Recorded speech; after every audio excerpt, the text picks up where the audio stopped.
Gisingin ang Espiritu Santo, maging lakas sa iyong misyon.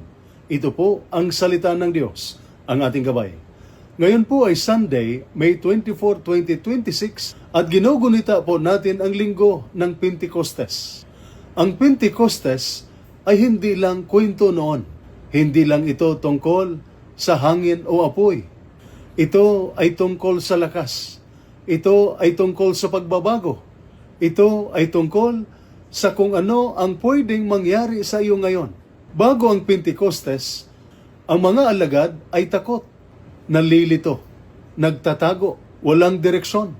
Parang sundalo rin minsan, pressured, hindi sigurado. Ngunit nang dumating ang Espiritu Santo, ang takot ay naging tapang. Ang kalituhan ay naging malinaw. Ang kahinaan ay naging misyon. At tandaan mo ito, ang parihong Espiritu Santo ay nasa iyo na sa pamamagitan ng binyag at kumpil. Kaya ang Pentecostes ay hindi lang aalalahanin. Ito ay gigisingin.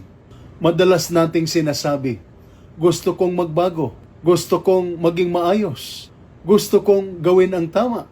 At parang sinasabi nating hindi natin kaya.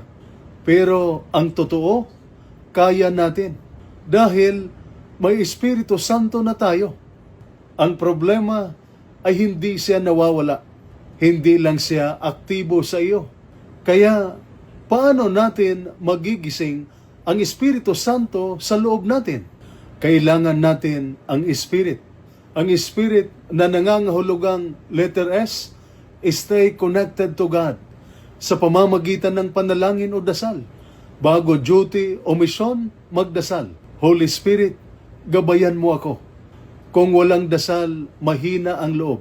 Kung may dasal, lumalakas ang Espiritu. Letter P, practice forgiveness. Magpatawad. Huwag magtanim ng galit sa kasama. Ayusin agad ang conflict sa unit. Kung walang kapatawaran, walang kapayapaan. Kung walang kapayapaan, mahina ang unit. Letter I, interior listening. Disiplina sa sarili. Kontrolin ang emosyon. Mag-isip bago kumilos.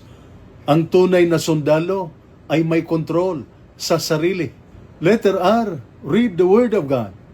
Kahit isang talata lang araw-araw at i-apply sa buhay. Kung walang gabay, madaling maligaw. Letter I, initiate goodness. Gumawa ng mabuti. Tumulong sa kapwa sundalo. Maging asset, hindi pabigat. Ang Espiritu Santo ay nakikita sa gawa. Letter T, trust God. Magtiwala sa Diyos. Sa gitna ng panganib, sa gitna ng hirap, hindi ka nag-iisa sa laban. Kaya sa pamamagitan ng Spirit, o stay connected to God, practice forgiveness, interior listening, reading the Word of God, initiating goodness, and trusting God, ay maaring magising natin ang Espiritu Santo sa ating loob. Hindi mo mababago ang buong hukbo. Ngunit, ang isang sundalong may Espiritu Santo, kayang baguhin ang kanyang unit. At ang maayos na unit ay malakas sa misyon. Hindi ka lang sundalo ng bayan. Ikaw ay sundalo ng Diyos. Hindi sapat ang lakas ng katawan. Kailangan mo ang lakas ng Espiritu Santo. Ito po ang salita ng Diyos, ang ating gabay. Manalangin tayo. Halina, Espiritu Santo, ikaw ay nasa amin na. Gisingin mo ang iyong kapangyarihan sa buhay namin. Turuan mo kaming magdasal, magpatawad, makinig, gumawa ng mabuti at magtiwala sa iyo. Gawin mo kaming instrumento ng lakas at pagkakaisa sa aming unit, sa aming pamilya, at sa aming misyon. Amen. At sumainyo at sa inyong pamilya ang pagpapala ng makapangyarihang Diyos, Ama, Anak, at Espiritu Santo. Amen. Santa Maria, Ina ng Diyos, ipanalangin mo kami. San Jose, ipanalangin mo kami. San Miguel Arcangel, ingatan mo kami. Amen.